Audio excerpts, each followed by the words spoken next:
is CBS News Miami. Right off the top, we begin with breaking news. We are monitoring a large brush fire in Southwest Miami-Dade. You can see the heavy smoke from Chopper 4. This is in the area of Card Sound Road. Right now, it is shut down in both directions. Traffic is being diverted to US 1. Again, we are watching this growing brush fire in Southwest Miami-Dade. It doesn't appear that any buildings or homes are in danger. We'll keep you updated on air and online. And we have more breaking news. This from Washington. A federal judge ruled that Dodge's USAID shutdown was likely unconstitutional and ordered agency systems restored. We are also hearing the details from President Trump's phone call with Vladimir Putin about a ceasefire between Russia and Ukraine. CBS News Miami's Erica Brown is at the White House. Ukrainian soldiers evacuated civilians from parts of eastern Ukraine as Russian forces gain ground in the Donetsk region. I've got to get the deal signed. 2,000 people a week sometimes are killed, and we have to get that agreement signed, but that's the only thing I think about. President Trump spent more than 2 hours on the phone with Russian President Vladimir Putin Tuesday, pushing him to accept a ceasefire. The Kremlin said Russia agreed to a prisoner exchange, swapping 175 Ukrainian soldiers for an equal number of their own, while the White House says Putin agreed to a 30-day ceasefire on energy and infrastructure targets. The fact that a nuclear power plant is a contested object in a war that involves live ammunition being fired and explosives is extremely concerning. In addition to the call with Putin, Trump spent part of the day railing against a federal judge who ordered the administration to stop deportation flights carried out using the Wartime Alien Enemies Act. The president said he was doing what Americans elected him to do and said this judge, like many of the crooked judges I'm forced to appear before, should be impeached. That drew a swift rebuke from U.S. Chief Justice John Roberts, who issued a rare statement saying impeachment is not an appropriate response to disagreement concerning a judicial decision. Erica Brown, CBS News, the White House. Always alerting, always tracking. This is Next Weather. And taking a live look at downtown Miami, it is a beautiful day across South Florida. I'm Najahe Sherman here with Next Weather Chief Meteorologist Ivan Cabrera and our Next Weather Sphere. Ivan, temperature's going to cool down tonight. It was cool this morning, yes. And in fact, you showed one shot there. There's my window there, a panoramic shot there of the gorgeous stuff. We'll see you in a bit here because I want to show folks what's been going on as far as not just the temperatures, but also kind of the issues that we're going to have over the next few days. First, let me show you the numbers here. We woke up in the 50s, right? We hadn't done that in a while, and now we're looking at temperatures that have climbed nicely into the 70s, and we're going to keep this going over the next few days. I think we'll eventually peak out at temperatures around 85. The wind not as gusty today, but take a look at this. We are still dealing with a small craft advisory. That's all that you see in pink there, and then a little sliver of blue right underneath my foot there. That is the rip current statement. So if you have friends here, they are trying to get to the beach, just keep in mind we are not looking good as far as swimming in the water because that's still going to be an issue for us. All right, let's check in on the conditions now as far as the rain chances. Really looking forward to this drought monitor that's going to be coming up for tomorrow. I think we're going to have the same issues. In fact, I want to show you the precipitation chances the next few days. I really don't see much in the way of rainfall. And in fact, through the rest of the week, we have 0% chances. It's not until Monday that I think we'll finally be able to get a couple of showers in here, but our best chance of rain, and I'm hoping for at least some significant accumulation, that is going to come up on a Tuesday. So that's something we're looking forward to because, as I said, we are still in trouble as far as the drought, and that's going to continue to be with us. Let's check in. I want to go back to the fire that Najahe was mentioning there because, you know, one of the things Next Weather Radar can do is pick up on smoke that is traveling in the atmosphere.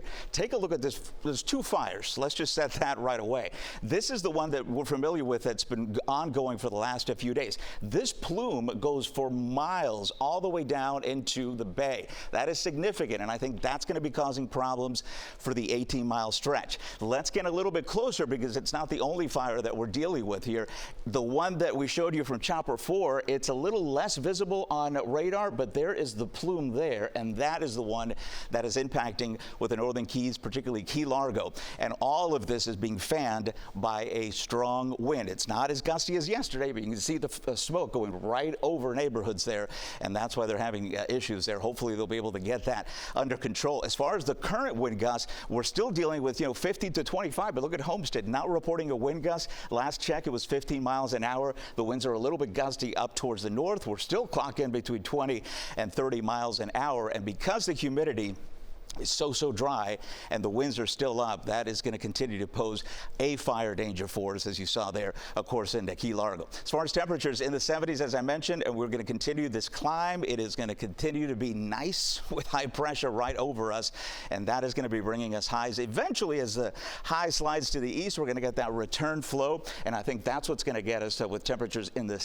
not just 70s, but we're talking about mid 80s by the time we get into Thursday. That's our one day with hot temperatures. The humidity is still going to be low, but we have another front coming in, and that will reinforce the cool air, the dry air, and I'll tell you what, that's going to set up a fantastic weekend Friday heading into Saturday. Let's check in on the overnight temperatures. You'll see the climb here. We're going to dip into the 50s, and then we're going to get back closer to average, but it's not until next week that we really start getting temperatures right around 70 degrees. Anytime you see a low around 70, you know there's a big pattern change. So there's the first front that comes in, and then we're going to be looking at temperatures back to average for this time of year, which will be low 80s. As far as the humidity, a dip again, and that we'll have to watch closely for another fire concern as then things climb as we head through Monday. That's when our rain chances are going to come back up. All right, this is what everybody's talking about, and you'll still need, I think, to bundle up in the morning. I mean, look at these numbers, right? So we're looking at mid, upper 50s along the coast, so we'll shave like a couple of degrees, or not shave, I should say. We should get a little bit milder than we were this morning, but that is still cold stuff for March. 60s, you'll escape it there in the Keys, and then for high temperatures, we'll get back into the lower 80s through the afternoon, followed by mid 80s by the time we get into Thursday. And again, we'll do this with full sunshine. Next weather, 7-day forecast will feature 85 on the first day of spring, and then after that, we'll have that new dip with another front coming in before we slowly warm up. But again, our best rain chance coming up next week by Tuesday. Thank you. A Florida City woman is telling CBS Miami about the moment a stray bullet struck her 90-year-old grandfather. Florida City police say several guys were shooting at each other just after midnight Monday. Bullets struck cars and homes in the neighborhood. One of those bullets pierced a window. It hit Rafael Cato in the arm before lodging into his chest. He was airlifted to Jackson South Medical Center. What we did here was a really loud sound coming in from here, so we ran downstairs because my grandfather started screaming my name. He's 90. I mean, I thought I was going to lose him. He's my grandfather. I'm the one who takes care of him. He's my everything. She says her grandfather has no feeling in his finger but is stable. If you have any information on the shooting, call Miami-Dade Crime Stoppers at 305-471-TIPS. Israel's prime minister says last night's Gaza airstrikes are only the beginning and that all ceasefire negotiations will take place under fire. Here's the latest on this unfolding situation. Israel unleashed dozens of airstrikes up and down the Gaza Strip, breaking the fragile ceasefire, which had barely lasted 2 months, causing hospitals and morgues to overflow once again after more than 17 months of war. As morning came, Gazans sat stunned amid the dead after the terror of the night, final moments with loved ones lost in silent grief. This father held his dead daughter in one last embrace. We were sleeping, and the airstrike woke us up, said Mohammed. We kept searching for her, and praise to God, we pulled her body from under the rubble. The Israeli government blamed Hamas for a breakdown in negotiations to free hostages and warned more strikes on alleged terror targets are to come. Let me be very clear. Israel will not stop until all of our hostages are back home. In Tel Aviv's hostage square, many wonder what the collapsed ceasefire will mean for dozens of hostages still being held. It puts our hostages in danger. Israel's defense minister warned, quote, the gates of hell will open if Hamas does not release all of their captives. And in response, Hamas is blaming Israel for breaking the original ceasefire agreement from January. Hamas also says this return to war amounts to a death sentence for the remaining hostages. Rami Inocencio, CBS News, Tel Aviv.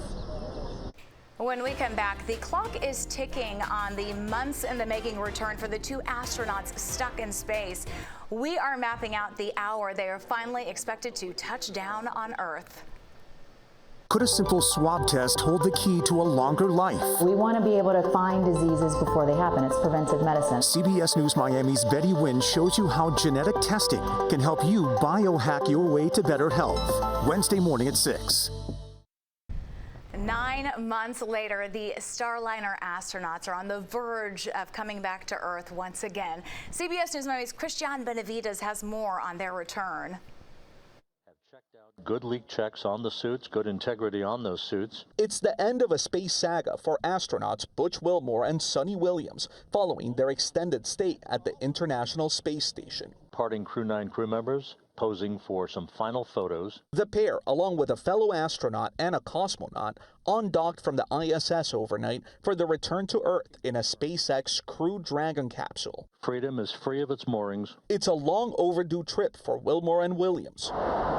Last June, they blasted off aboard Boeing's Starliner for an 8-day research trip. Lots of cheering here in the room, big hugs. But propulsion issues and gas leaks on the spacecraft compelled their extended stay. It looks probably a little cramped, and it's actually fairly roomy. In all, the duo orbited the Earth more than 4,500 times and traveled about 121 miles. Before plunging through the atmosphere, the capsule carrying the astronauts reaches extreme temperatures with its heat shield protecting the crew. Anyone who enjoys roller coaster rides, it's nothing worse than that. Retired British astronaut Tim Peake faced the heat, G-force, and muscle loss after spending time on the space station with the European Space Agency a decade ago. There might be some nausea, some dizziness, some vertigo, and your bones and your muscles are getting used to that loading as you stand up and walk around. Wilmore and Williams will undergo medical evaluations and quarantine as they reintegrate to life on Earth. Thank you so much for paying attention. Thank you for being with us. A long-awaited return after an extra-long space adventure. Christian Benavides, CBS News, Clearwater, Florida. Free checked bags may soon vanish with Southwest, but one budget airline is bringing the concept back to life. Frontier Airlines says it will offer a free checked bag on certain flights this summer. The airline calls it the Divorce Your Old Airline deal. Frontier says the response from customers will help determine the future of the service. And that does it for your CBS News Miami Quickcast. I'm Najahe Sherman. Stay tuned for more news right here on CBS News Miami, and have a great day.